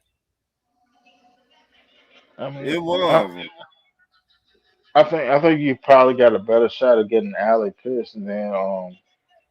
than Michael Pittman. Yeah, Shit, I just did him. Shit. That be your number two wide receiver right there. And get somebody in the slot in the yeah, draft. but at the same time, Pittman. I mean, not Pittman. Pierce pretty much offer you the same thing that Mooner did, Yeah, and I can't trust your health yeah, at this time. Like I need somebody that's gonna be reliable, can catch the pass, take the top out of the defense. yeah, Now, somewhere along the line, I need somebody to take the top out of the defense. It's either at the number two spot or at the slot. It's one of the two. One of y'all got to be able to take the top out of the defense. Cause like Drake is not gonna do that. right, Can he do it? Yeah, you may be able to sneak him down the field every once in a while, but he's not gonna take the top off the defense. right, Like I can regulate what Drake do if I don't have to worry about nobody else. right. I don't But if want I got them. I don't want no Jerry Judy here. hell no, I don't want nothing close to it. He got attitude problem. I'll tell you somebody that I would look into though. Jalen Waddle. Most definitely. I look into Jalen Waddle. But the I, only way I, you I to get him, you got to trade for him. you got to trade for him, but he'd And be worth it. He'd be worth it. He'd be worth it in this offense. Most but definitely. it just depends what that we want for him. Probably a third, maybe a fourth. If they would take a fourth, I would take him. They're your Yeah, number like two right there. you not they not gonna get nothing crazy for Waddle. Zay in the bag said Rome Dunze. They ain't gonna move on Dunze. Yeah. You got Not this better early. chance get DJ Moore before you get Deuce today. Yeah, Dunze still got 2 years on the contract. They're Right. not gonna move him. And I like DJ Moore. We're going on three, Dirty. I like DJ Moore too, but at the same time, I'm not gonna move DJ Moore until I know for a fact that Odunze for one gonna stay healthy Right. and That Luther Burden to take the next step in his development. right. Then I'll move DJ Moore. So like DJ that's what Moore, I'm saying. DJ Moore is not going nowhere till after this season, right. He till after nice. this upcoming season. DJ Moore real nice. I seen that with Carolina. Yeah, but They at the just same time, like they're not gonna move off him. right. They just did not know how to get him the ball in Carolina. That was they Man, problem. They didn't have the quarterback to give him the ball. Right. Now look at him over in Chicago. They And got he been DJ Moore balling lined in up this. in the backfield. Right. And I like the kid with the 49ers, but he was go crazy too. Who? Brandon Ayuk. Brandon Ayuk. Yeah, but Brandon Ayuk gonna want a big ticket. He gonna want a big ticket. Now, now I would I would sit there and do Ayuk if we do Drake London contract first. Of course. Now if we go on if we get the GM here and he go ahead pull the plug and go ahead do Drake contract, all right, then yeah, go ahead go get Ayuk. But I'm not Right. paying Ayuk. I'm not paying Ayuk before I pay Drake Right. because Drake been here the longest. yeah, but even beyond that, Ayuk gonna want big money, but I'm not allowing Ayuk to get paid more than Drake London. That's a Right. belt. That's why Tyler Algier is not coming back. This year. I I, can't I can't I can't have my backup making more money than my best running back. That's a right. dub. I can't I do that. think we didn't find another running back in the fifth round. But it's hard to what they got going on, it's hard to replace that. Who? Like they feed off of each other. B Who? John and Tyler Algier. And Cal? Yeah, but at the same time though, like all right, we're running back. It's easier to pair a backfield with running back than it is to find two good starting wide receivers. Of course. I Now mean, the thing, like for a running back, I'm gonna be honest with you because a lot of people sit there and look at the running back position the wrong way. They be more worried about well what how many yards you get. I don't give a damn how many yards you get. what? Me personally, the first thing I'm looking at when I'm looking at a running back, can you pass protect? What? That's it. That's all. Can you pass protect? All right, because I already know you know how to run the ball because you made it to the NFL. What? So I I mean, already know you know how to run the ball. Can you pass protect? what? So he does it. I like Church, but he cannot stay healthy. Now, now, I'm gonna be honest with you. So Nick Chubb is a very intriguing prospect, Mm-hmm. just for the simple fact of this. All right, so Nick Chubb, tore his ACL. We all know that, Mm-hmm. and He then tore he it in went, college and he tore it in the pros. yeah, but then he went to the Texans. And to be honest, now the Texans took him release. Well, he had an injury. He had an injury all season long. What? But if you go look at Nick Chubb numbers, yardage wise, he did the same thing that Tyler Algier did What? on less touches. And well, I don't think he had close to as many touchdowns Tyler had, but Tyler was sitting there running a whole bunch of goal line drives too Same. though. What? So me personally, I would take a fly on. I would take him. I would take a fly on and at least bring him into camp. And see I would what bring he him got. into camp and see what he got. But now somebody saying I'm gonna draft a running back. But at the Right. same time too though, you still got what's that boy from UGA Carter that we Yeah. drafted He. year before last? Yeah. You mean So from Bama? Bama UGA wherever he came from. Bama. Well, like you still have him in the wings too. So What? they I will bring Chubb in to see what he got. What? I Do you mean, still got it? Can you get through a year? Can you get through a season healthily? If so, all right, let's get to it. If if not, then I just cut you. what I just cut you.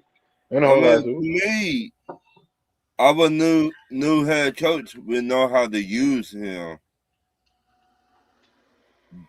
than anybody else I besides mean, he. exactly. So that's what I'm sitting there saying. And the Texans cut him after the Right, season. So he's a free agent. So it's likely, it's very likely you may see Nick Chubb in Atlanta right. Come home, coming home.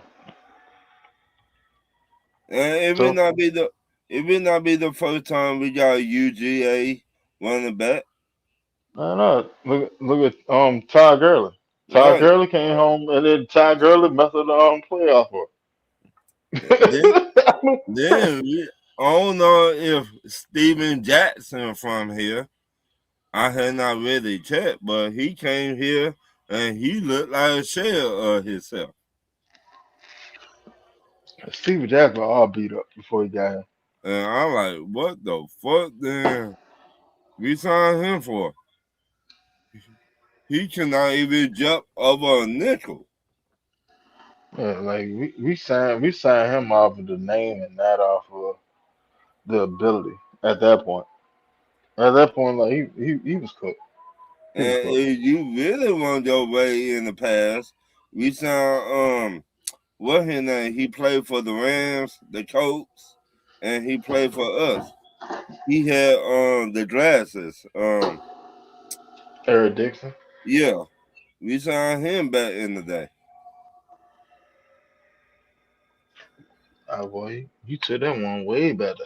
Yeah, yeah. That's how My long. chicken put you put that jump from the back seat. Yeah, that. Yeah, we signed running backs, but they don't really work out like that No, we signed running backs that be beyond over a the year and prime. shit. They The, be beyond a prime. right. The only running back I like that we signed, um, Ward on down, the Chargers, Michael Burnham. Michael Thomas. Yep. Shit. I mean, you know what? Yeah, I give you that. I can't knock Mike. But Ward Dunn was doing Yeah. damage too. Yeah. He was doing some damage in Tampa Bay. He was But doing what damage was in Atlanta. I mean, yeah, but we know him from Tampa Bay. Yeah, and you know Michael Turner from the Chargers. Right. But what I'm Eh, saying is we seen That's Michael that's going to go get we, a good. Good. we seen what we done with the Tampa Bay Buccaneers. That's what I'm saying. Yeah, but We the ain't point really we was seen getting Michael Bowman Turner like that. We seen are what you we there? done all the time. No, you saw Michael Turner. You just Shit, ain't, huh? most time I seen LT. I ain't really get to see Michael like that. I seen LT. I mean, that happened with a backup. But when he got his time to shine, Oh, he shine. well, he shine bright like a dime. The- Shit, I remember one game I went to with my pops. He went over. We played the Rams. He went over somebody. I was like, damn. I I mean, ain't gonna lie, like Michael Turner and on some real shit, like back then, back then on Madden, like if you play with the Chargers, oh oh my goodness, that jump was just ridiculous. yeah. That jump was ridiculous. Like if I couldn't play with the Falcons, I was playing with the Chargers. See, I my team was the Falcons and the Browns. Back then, The Browns had a team. They just did not have no head coach, in I my don't know. opinion. You talking about? But they have who the head coach? Eric Mangini then? Yeah, he wasn't really nothing, really. He got when he left New England, he went to the Jets. Yeah, yeah. I'm remember. What? He was Eric Mangini was well for one he was overhyped, Right. but like he's a serviceable coach. You just gotta load up the team for him. Like He's that type of coach. he Like load up the squad and I can keep it in the road. right. What the head coach used to be with Dallas? You gonna make me buy the groceries, but you won't let me cook. Who, Jimmy Johnson? No, they had he went to Dallas and he went to the Giants back Uh, in, back in the day. you talking about the And dude that he went, came after Jimmy Johnson? yeah, Um, I can see his little sloth face. and he went to the Um, Patriots. talking about the dude without the beard and stuff, clean cut. Mm. Lord Jesus, He went to the Jets, he went to the Patriots, and he went to Dallas. Not the Giants, my bad. Not the Jets. I'm about to Google it. Cause now it's about to Pascal upset me. or something like that. Who? Pascal or something like that. Pascal. I think that his name is something like that. He was the head coach He was a head coach for the Cowboys. for the Cowboys. I don't know no Pascal. Whatever his name, he said, "You will let me buy the groceries, but you won't let me cook the food." Mm, mm, mm, He, mm, mm. he went to Dallas, he went to New England, and he went to the Giants. Come on, Bird Switchers, No, Wade Phillips, no,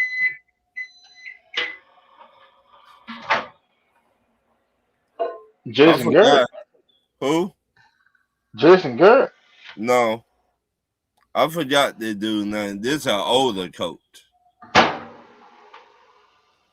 Shane Gillis. No, yeah, Bill Parcells. My bad. There you go. We talking about Bill. Yeah,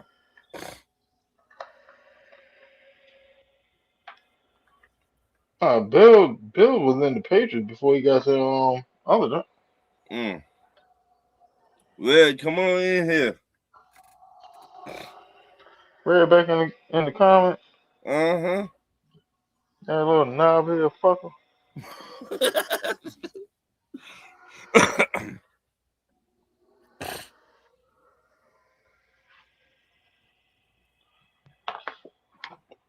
Yeah, Red man, you can sit there and chime in the comment. You can't get on the stage, man.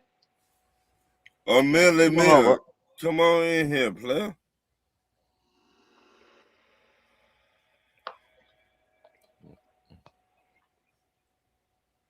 Or 330.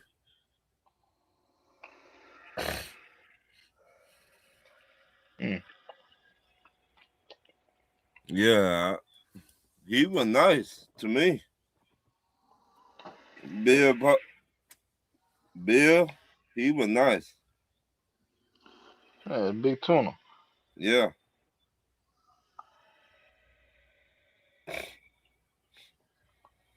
Oh, what the hell?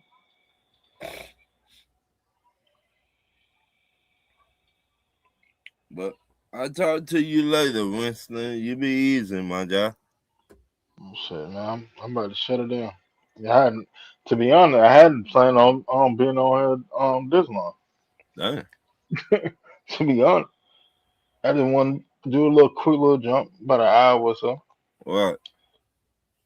But I What? ain't gonna interrupt good conversation. But Ron, let everybody know where you can be found at. Man, you can find me on Talk Your Ears Tuesday nights around 8 o'clock. We be on YouTube, Instagram, Twitter. You do also find me on Monday Night Madness. I did that last night around 12 o'clock. Um, YouTube, Instagram, on Twitter, and you can also find me on the other show. I forgot the name of it on Monday nights around 7 o'clock. Now you got But more job than Stephen A. Smith, man. I try to get it though. People don't think I'll be doing jobs podcasts like that, man. And look out for Pops and Henry Brothers. They be coming on Thursdays, What time come on? 8 o'clock. 8 o'clock, 8 or 9 o'clock. And so Uh, be looking out for them. And y'all keep warm out there, dog. I know it's cold as hell. uh, And check on your friends and family members. Never know what a person going through behind closed doors. So that CTM something people dealing with that in the real world right now. So, all right. but Let them know that you there for all the time, if y'all need somebody to talk to, call me on Facebook, dog. 'em. My DM always open. Anytime you Winston need to throwing on talk, Facebook. call me on Facebook. Day and night, I'll be here. Wallace, you already know you my guy. 330, you know you my guy. Everybody in the comments, Millie Mill, you already know what's up. So y'all be easy out there. Sure enough. You too, bro. All right. And it was Winston, one half of the eye test. Catch us on Facebook. We got two groups, the eye test. Catch us on Twitter, the eye test. Um, this was just a little impromptu show, just because the head coach introductory press conference. But we're gonna get into tomorrow deeper, most Monday. definitely. 3 days. You said y'all in the team, bro. Like last night, we got down to like 7 degrees up Man, here in we Virginia. it's supposed to be down in the twos in the morning. Yeah, Yeah, like yeah. When I got up, what was it Monday morning? It was like it was what 12 degrees. I want to say it was like 12 degrees. It was yeah. something crazy. It was like that this morning. So yeah, y'all keep warm out there.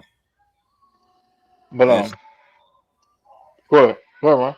and hey, if y'all don't got to go nowhere, stay home. Real talk. Because ice out there, snow out there. If you don't got nowhere to go, stay home. Real talk. The the other ices out there, Yeah. that's neither here nor there. Yeah. Um, Yeah. You said it, Mister. uh, but shout out to Ron for coming through tonight. Shout out to everybody in the chat. Most definitely show your loved one love. Right. Check on them. People go through like seasonal depression and stuff, and you don't even know it unless you sit there and talk with them. You know what I'm Right. saying? People sitting there snowed in, can't get out of the house, all that stuff. Man, check on your people, man. But Check. we will be back tomorrow night, 10 p.m. right here on the iTel. Start off with Falcon Talk. Mm-hmm. And talk about the conversation will go, but you're gonna enjoy the ride along the way. Thank Mm-hmm. y'all for coming out, kicking them with us tonight. Keith Smith, man, man, you You on came CP late, time, man. man. You on CP time, man. We shut the show down, but What? we'll be back on tomorrow night with the full crew though. We'll be back on tomorrow night, 10 p.m. But thank y'all, Ron. Thank you, man, for coming through, bro. Anytime, my guy. All right, bro. Catch you tomorrow. Peace. All right, y'all. Peace.